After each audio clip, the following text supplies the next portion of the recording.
Mga Inday Kagtuto, magandang umaga po sa inyong lahat. Nakikita nyo o napapansin nyo po, mga Inday Kagtuto, yung aking tindahan ay walang may nasasabit. Dahil po, nung nakasabit po yan, ay lagi po ako nauuntog o lagi nasisira. Kung bakit hindi ko po nasasabit, dahil po nilalagay ko na po siya sa mga garapon o mga Tupperware.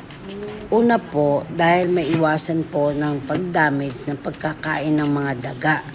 Kalawa, maiiwasan nyo po na mauuntog po kayo sa nasasabit ng mga paninda.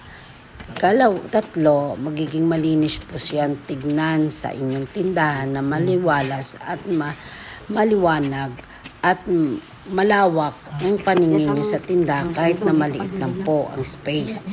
Nakikita nyo po na kristal po yan. Lahat po ng mga paninda ko po dyan, ng mga noodles, mga noodles po dyan, mga curls, lahat po nakikit-kit ng mga daga o kinakain ay nilalagay ko po dyan sa kristal. Kaya hindi siya napapansin o nakikita ang mga paninda ko dahil nilalagay ko po sa kristal. Ayan po, napuputol-putol ko na po yan. Kaya mga Inday Kagtuto, salamat po sa mga pagpanunood nyo. Kung nagustuhan nyo po ang mga tips at mga video ko, mag-like, mag-share at mag-comment. God bless you po mga Inday Kagtuto.